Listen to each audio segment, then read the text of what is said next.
भैया ये कौन सी वाली ब्रीड है? भैया ये वो ब्रीड है जो सबसे ज्यादा अंडा देती है, जिसका नाम है ब्लैक एस्ट्रोलोप।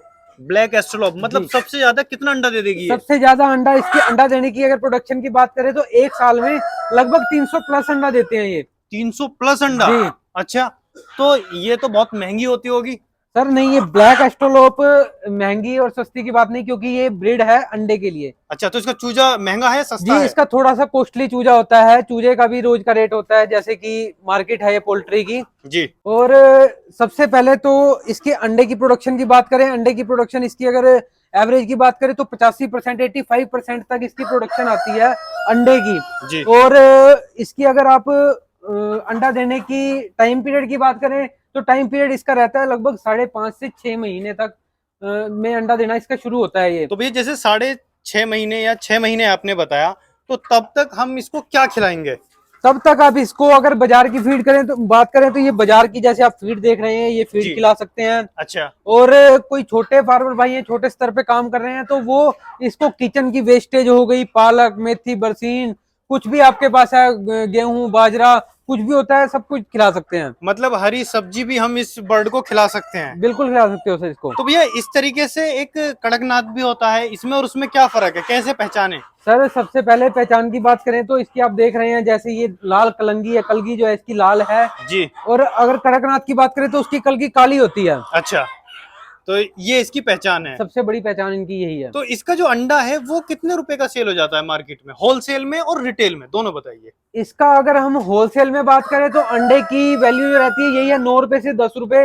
अगर रिटेल की बात करें तो अलग अलग जगह के हिसाब से अलग अलग रेट में बिकता है। 20 रुपए भी है, 25 रुपए भी है, लोग 30 रुपए में भी इसे सेल करते हैं।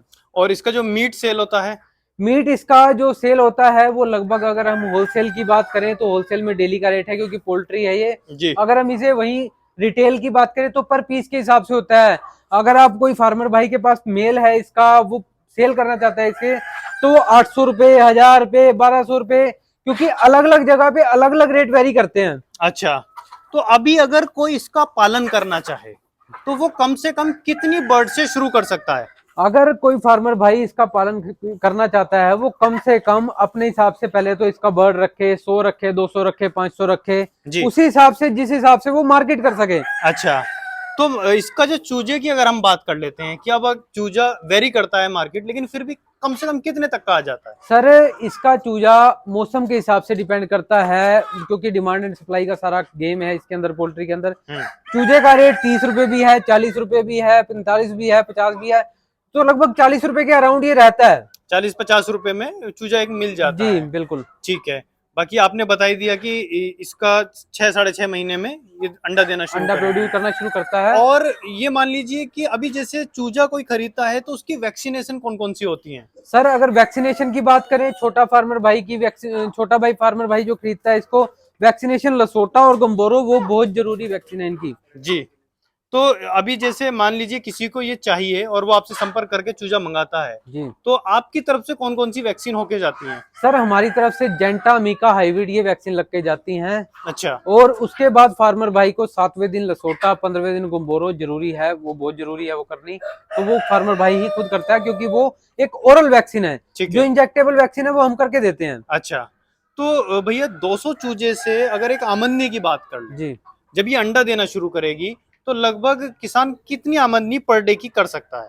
आमदनी की बात करें तो अगर फार्मर भाई जिस हिसाब से मार्केट करेगा, जिस हिसाब से उसका अंडा सेल होगा, उस हिसाब से वो आमदनी अपनी कर सकता है। अच्छा, बाकी फिर भी कितना अंडा हमें मिलना शुरू हो जाएगा अगर 200 बर्ड से शुरू करते हैं? 200 बर्ड से शुरू करते हैं तो लगभग आपकी इसकी जो बर्ड की रेशियो रहती है वो 50-50 रहती है। तो लगभग 100 मुर्गी और 100 मुर्गा आप वैसे लगा के चलिए, क्योंकि 70-30 की रेशियो निकलती है, पर हम पहले ही दिन फार्मर को कहते हैं कि 50-50 है। तो 85% के हिसाब से 85 अंडे उसके रोज के आते हैं। 85 अंडे रोज के उसको मिल जाएंगे 100 मुर्गी के हिसाब से। तो एक अच्छी आमदनी वो कर सकता है, बहुत बड़ी आमदनी वो और इसको फीड पे भी पाल सकते हैं दोस्तों। बाकी का भैया ने बताया कि आप इसे हरी सब्जी या हरी बरसिंग कुछ भी खिला के इसको पाला जा सकता है। ये बहुत ही रफ एंड टफ ब्रीड है, इसमें बीमारी भी ज्यादा नहीं आती। तो साथियों, आपको ये वीडियो कैसे लगी कमेंट करके जरूर बताएं, और भैया का नंबर आपको मिल जाएगा, अगर आप भी मंगाना चाहते हैं चूजे तो संपर्क करके उनसे मंगा सकते हैं। भैया आपने जानकारी दी उसके लिए आपका बहुत बहुत धन्यवाद। धन्यवाद त्यागी साहब।